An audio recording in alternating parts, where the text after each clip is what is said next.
Ito ang ating mga sangkap. Fudgy bar, vanilla cake ang flavor, or pwedeng i-substitute ng sponge cake or crushed grahams or vanilla cake. All-purpose cream, dapat chilled. Condensed milk. Gelatin, clear and unflavored. Sugar, pero optional lang siya kung gusto niyo lang mas matamis. Sweet mangoes, dapat matamis talaga yung mangga nyo. And shout out nga pala sa friend ko na si Nilo kasi siya yung nagbigay sa amin ng mga mangoes. Galing kasi sa farm nila to. Thank you, Neil! So, ang una natin gagawin ay ang ating crust. So, ngayon, buksan natin yung ating fudgy bar.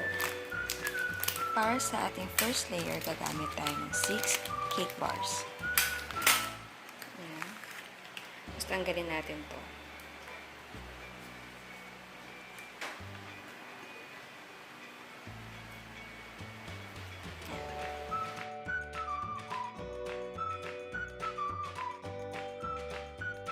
Now, crumble natin ang cake into fine crumbs. For our first layer, 6 fudgy bar ang gamit ko. Tapos, yung 4 na natitira, dun yun sa second layer natin. I'm using a springform pan, pero pwede kang gumamit ng ordinary pan. Lagyan lang ninyo ng cling wrap para pag nag-firm na inyong mousse, madali lang siyang tanggalin. And now, transfer na natin yung ating cake crumbs sa ating pan. Using your fingers, arrange and distribute the crumbs evenly. Use the bottom of the glass to spread and press the crumbs and then to pack it firmly para meron tayong flat and even na base.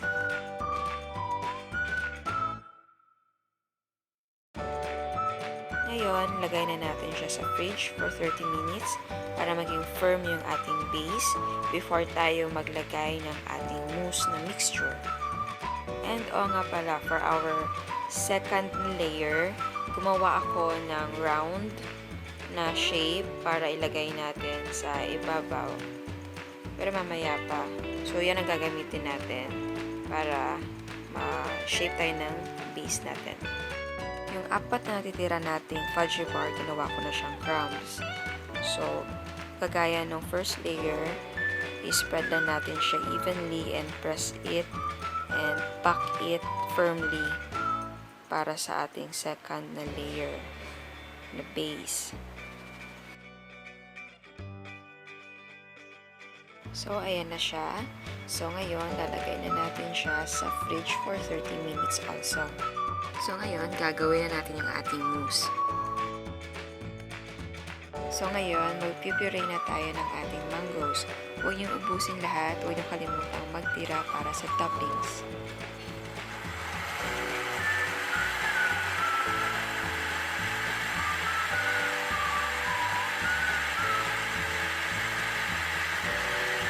Ngayon, add mo yung kalahati ng condensed milk dun sa ating pureed na mangoes.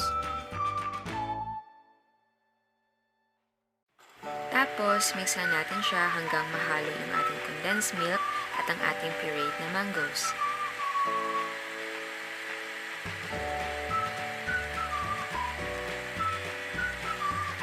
In a mixing bowl, combine all-purpose cream and sugar. Beat for 5 minutes on high speed.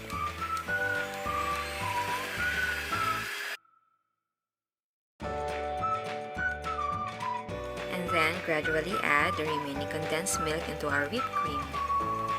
And then, beat mo siya for another 5 minutes.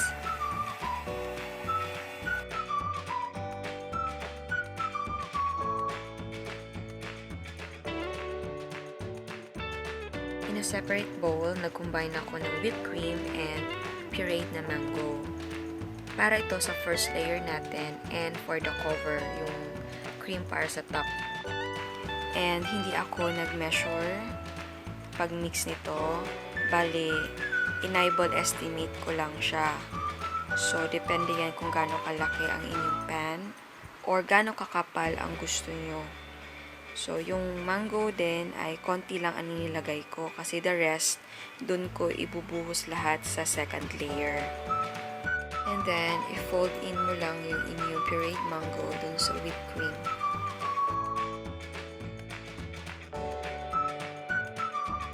For the second layer, hinalo ko na lahat ng aking mango na puree dun sa natitira kong whipped cream.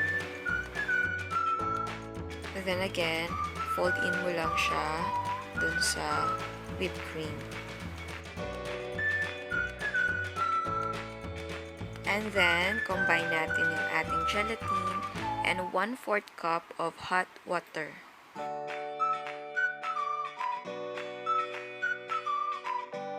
Mix mo siya hanggang mag-dissolve yung ating gelatin.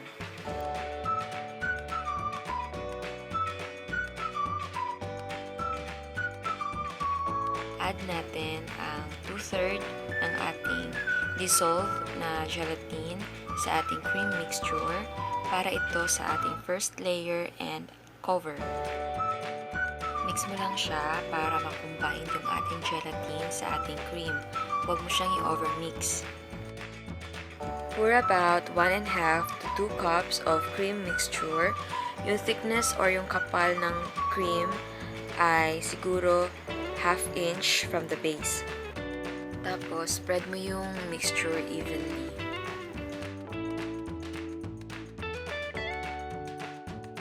So, chill natin siya for 15 to 30 minutes or until na mag-firm siya.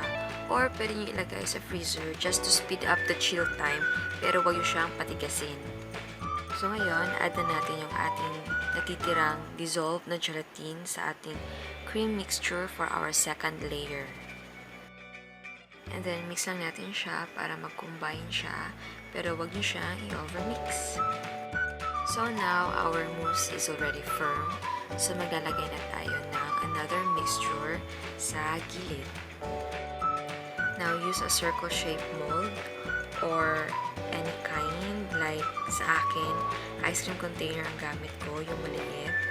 Tapos, ipatong natin sa ibabaw, right in the middle.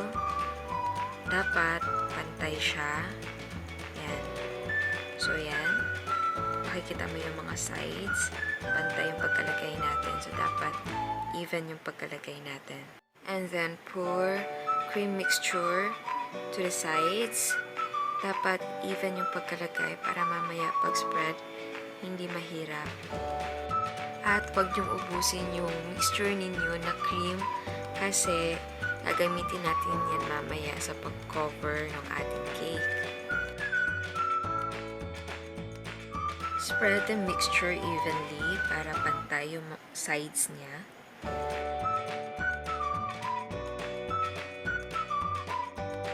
Chill for another 30 to 45 minutes para lang mag-firm siya again, or place it inside the freezer to speed up the chill time. Ayan, galing na siya sa freezer. Check ko lang kung okay na siya. So, ayan, okay na siya for me. Dahan-dahan natin i-slide yung ating knife sa ilalim. Hindi naman masyadong malalim, pero dyan lang sa ibabaw. Tapos, ikutan natin.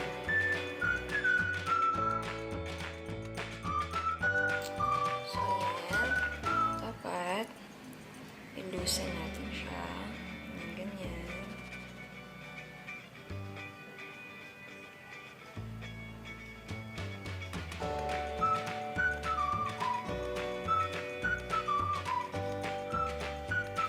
So, ayan. Success!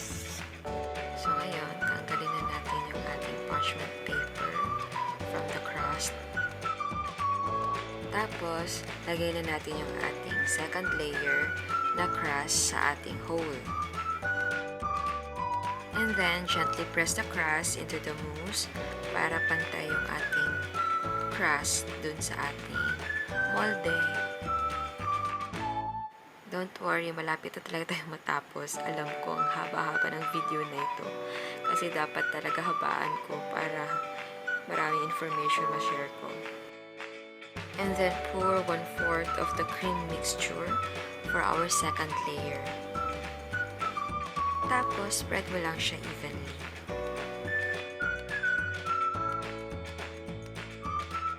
And then, mag-add kayo ng diced na mangoes.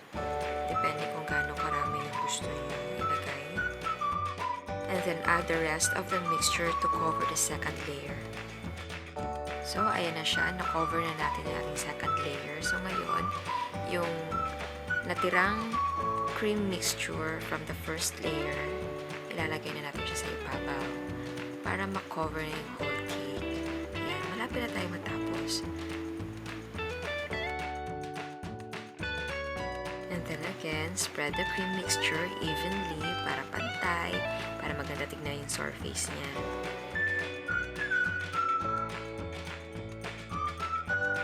So ayan, nilisin natin yung mga gilid-gilid.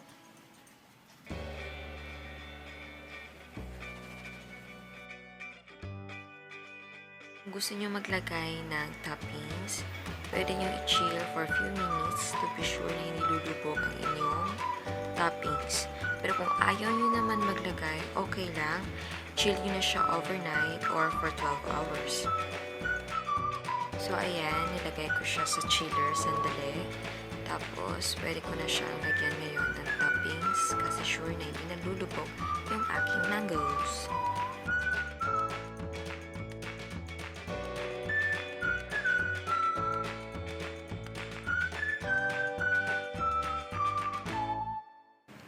Ayan, so pagpasensyahan, ito lang nakayanan ng aking design kasi naubusan ng mangga.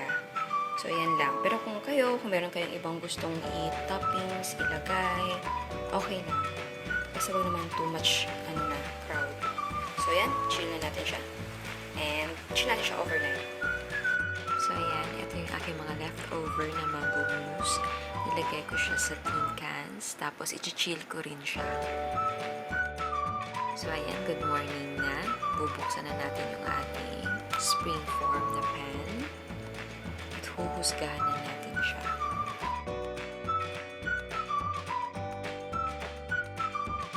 Tikman na natin siya.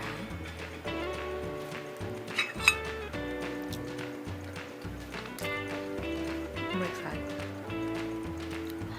Sarap niya. Alam mo yung parang kang kumakain ng ice cream. Pero siya ice cream. Parang ice cream na. Yun nga, parang ice cream cake. Since mango mousse siya, para siya nag-melt dun sa mouth mo. And then yung lasa niya, hindi masyadong matamis. Tapos, alam mo yung hindi nakakaumay. Oo nga pala, yung gamit kong fudgy bar na vanilla flavor. Nag-complement siya together with the mango mousse. Kung hindi yung feel yung fudgy bar, pwede kang gumamit ng ibang brand gaya ng Quake or Lava Cake or yung Lemon Square. Okay din yun. Or kung gusto niyo gumamit ng sponge cake or graham crackers. Ang gusto ko sa mga cake bar ay yung ba meron na siyang feeling sa loob. So pag ginawa ko siyang crumbs, madali siyang magmumold or magdidikit-dikit kasi dun sa feeling niya. So, okay siya for me. Ang sarap talaga niya. Oh my God, sasakit na naman yung tonsils ko dito. Ano yan? My God. Ay, nako. Ang sarap niya talaga. Ay, kaya kung gusto nyo gumawa, gawa niyo kayo. Pero kung ayaw niyo yung steps ko, kaarte na lang yun naman akin eh. Pero gawin niyo na lang, i-mix niyo lang lahat, tapos one layer lang, and then you're done. Sa akin kasi, nahirapan ko pa yung sarili ko. Wala lang, para may style. Alam mo yun. Reminder, dapat maglagay tayo ng parchment paper bago maglagay ng crust. Kasi, kagaya ko, nakalimutan ko. So, nahirapan akong tanggalin yung aking cake sa pan. And nung nag-slice na ako, dahan-dahan ko siyang ginawa kasi natakot ako baka maguhitan yung aking pan. So, ayan. Alam kong mahaba yung video natin.